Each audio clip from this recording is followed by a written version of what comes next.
शरणागत जीवों को शरणागत वत्सल बन करके शरण देते हैं। ऐसे परम पूज्य भारत गौरव गणाधिपति गणधराचार्य कुंतु सागर जी गुरुदेव आज वात्सल रत्नाकर विमल सागर महाराज की वयोवृद्ध 45 वर्षीय दीक्षित तथा जिनकी उम्र अभी 92 वर्ष हो चुकी है, ऐसी हारिका धवलमती माता जी को यहाँ पर अपना संबोधन प्रस्तुत करेंगे। हम परम पूज्य गुरुदेव के चरणों में, आप सभी भी गुरुदेव के चरणों में नतमस्तक होकर के नमोस्तु करते हुए गुरुदेव से निवेदन करें, हे गुरुदेव आप हारिका धवलमती माता जी को संबोधन करें तथा हम सबका भी मार्ग प्रशस्त करें, मार्गदर्शन करें।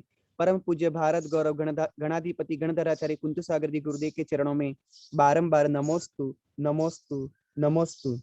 बोलिए परम पूज्य भारत गौरव गणाधिपति गणधराचार्य श्री कुंतु सागर जी गुरुदेव की जय। मंगलम भगवान वीरो मंगलम गौतमो गणि मंगलम कुंद कुंदाद्यो जैन धर्मोस्तु मंगलम सर्व मंगल मांगल्यम सर्व कल्याणकारकम प्रधानम सर्वधर्मानां जैनम जयतु शासनम। जय बोलो 1080 चिंतामणि पार्श्वनाथ भगवान, परम गुरुदेव आचार्य श्री महावीर कीर्ति जी महाराज की, परम गुरुदेव आचार्य श्री विमल सागर जी महाराज की, 3 करोड़ करोड़ मुनिराज की, अहिंसा परमो धर्म की। बोलिए परम पूज्य भारत गौरव जगत गुरु गणाधिपति गणधराचार्य श्री कुंतु सागर जी गुरुदेव की जय। कुंथुगिरी तीर्थ क्षेत्र की जय। हाँ देखिए, संयम धारण करके और अपनी साधना करता है और अंतिम लक्ष्य उसका जो है वो समाधि मरण का रहता है। समाधि मरण अगर अच्छा हो गया तो उसका संयम धारण करना सार्थक हो जाता है, और समाधि मरण ठीक नहीं हुआ तो कितने साल का भी दीक्षित क्यों नहीं रहे तो भी फिर संयम का उसको फल नहीं मिलता, आराधना का फल नहीं मिलता। देखिए हमारी इस दिगंबर जैन परंपरा में मुनि का स्थान, उसके बाद आर्यिकाओं का स्थान। जो मुनि साधना करते हैं उसी प्रकार आर्यिका भी साधना करके स्त्रीलिंग का छेद करके परंपरा से मोक्ष की प्राप्ति करती हैं। उसी श्रृंखला में हमारे दिगंबर परंपरा में अनेक आर्यिका गण हुई हैं और अपना समाधि मरण करके स्वर्ग को सिधारी हैं। उसी श्रृंखला में हमारे परम पूज्य आचार्य विमल सागर जी महाराज, उनकी शिष्या माता जी आर्यिका माता जी धवल श्री माता जी, उनकी 92 साल की उम्र हुई। उम्र अच्छी पाई, 45 साल उन्होंने अपनी साधना किया। और अब जो क्या है, मैं समझता हूँ कि बाबा अंतिम समय उनका आ गया है। अंतिम समय अगर पूर्ण रूप से सावधानी पूर्वक तत्वों का चिंतन, पच परमेष्टि भगवान का स्मरण करते करते अगर ये जीव अपना प्राण छोड़ता है तो आचार्य कहते हैं उसका समाधि मरण निश्चित हो जाता है।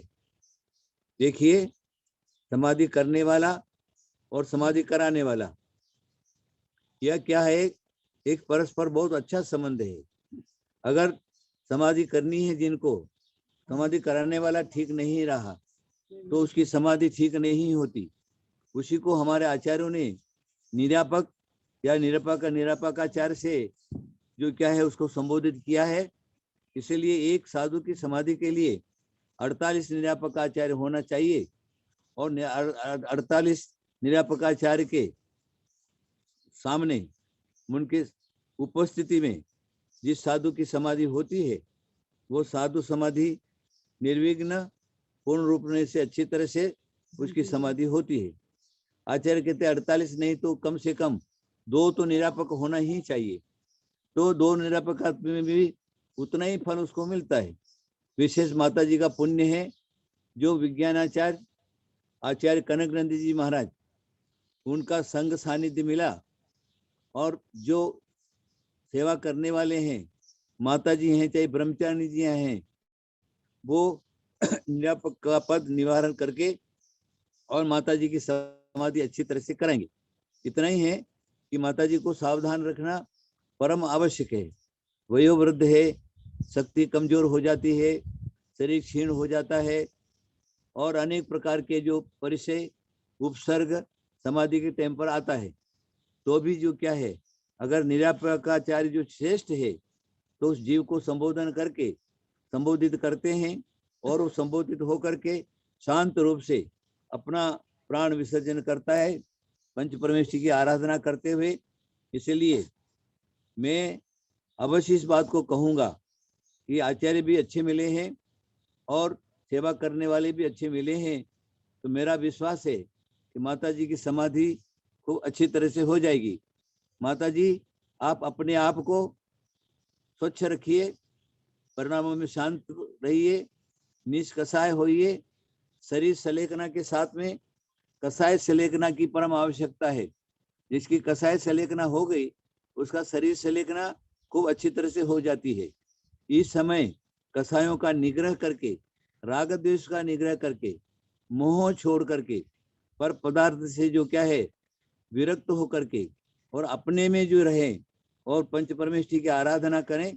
आत्म कल्याण का सिर्फ यही मार्ग है और अंतिम समय आप अच्छी तरह से समाधि करें, ऐसा मेरी मंगल कामना है। आपकी अच्छी समाधि हो, ऐसा मेरा पूरा का पूरा आशीर्वाद है। और कनकनंद जी महाराज साहब को भी, और जो भी निरापक वगैरह बने हैं, माता जी ब्रह्मचारी जी वगैरह हैं, तो कनकनंद जी महाराज को प्रतिनमस्तु और माता जी को समाधि रस्तु, ब्रह्मचारी जी वगैरह भी समाधि रस्तु। और अच्छी तरह से एक शपथ को आप संभालेंगे और आपकी जवाबदारी है पूर्ण रूपेण उनकी अच्छी तरह से समाधि कराएंगे।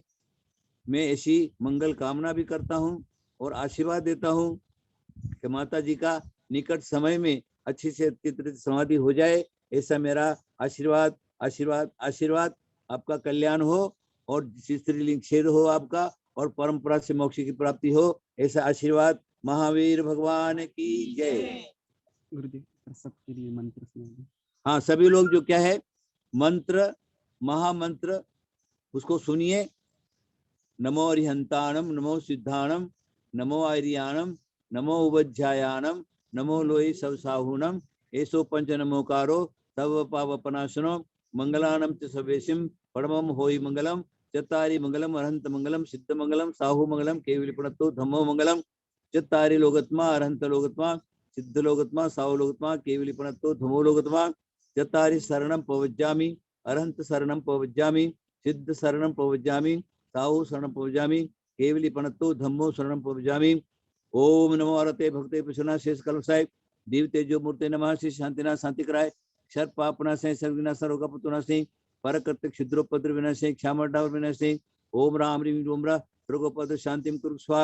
आशीर्वाद आशीर्वाद आशीर्वाद, पूर्ण रूपेण आशीर्वाद आशीर्वाद। बोले परम पूज्य भारत गौरव गणाधिपति गणधराचार्य श्री कुंत सागर जी गुरुदेव की जय। जयकारा गुरुदेव का, जय जय गुरुदेव। ठीक। हाँ मुनीश जी, आप कुछ कहिए।